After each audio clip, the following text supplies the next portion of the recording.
A few moments later. Menurut Peraturan Nomor 50 Tahun 2012, pengertian keselamatan dan kesehatan kerja atau K3 adalah segala kegiatan untuk menjamin dan melindungi keselamatan dan kesehatan tenaga kerja melalui upaya pencegahan kecelakaan kerja dan penyakit akibat kerja. Keselamatan dan kesehatan kerja atau K3 adalah segala kegiatan untuk menjamin dan melindungi keselamatan dan kesehatan tenaga kerja melalui upaya pencegahan kecelakaan kerja dan penyakit akibat kerja. Keselamatan dan kesehatan kerja atau K3 adalah sebuah ilmu untuk antisipasi, rekognisi, evaluasi, dan pengendalian bahaya yang muncul di tempat kerja yang dapat berdampak pada kesehatan dan kesejahteraan pekerja, serta dampak yang mungkin bisa dirasakan oleh komunitas sekitar dan lingkungan umum. 2 hours later. APAR atau alat pemadam api ringan atau fire extinguisher adalah alat yang digunakan untuk memadamkan api atau mengendalikan kebakaran kecil dalam hal kesehatan dan keselamatan kerja atau K3. APAR merupakan peralatan wajib yang harus dilengkapi oleh setiap ruangan dalam mencegah terjadinya kebakaran yang dapat mengancam keselamatan pekerja dan aset ruangannya.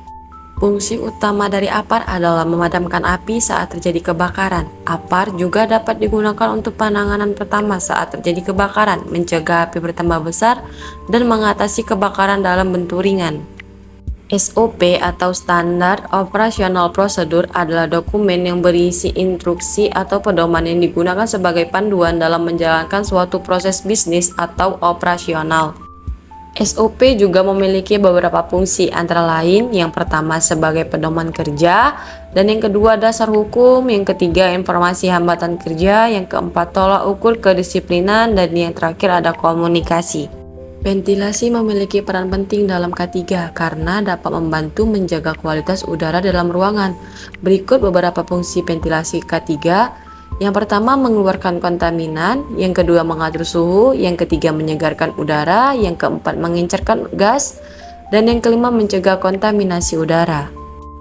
Nah, yang terakhir ada alat pelindung diri nih atau APD. Pada K3 memasak berfungsi untuk melindungi pekerja dari bahaya yang mungkin terjadi di tempat kerja. Beberapa APD K3 yang umumnya digunakan memasak antara lain.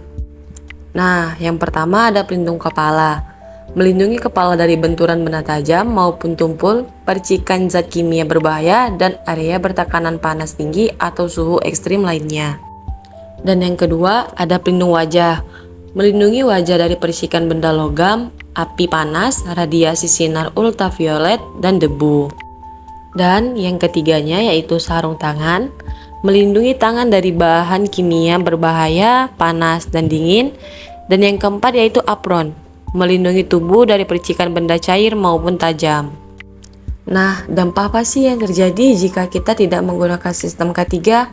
Jika tidak ada sistem K3 di lab Tata Boga Universitas Negeri Medan, maka akan terjadi kecelakaan yang tidak diinginkan seperti kebakaran, makanan tidak steril, dan kecelakaan saat memasak. Nah, sumber ini kami juga dapatkan langsung dari lab Tata Boganya.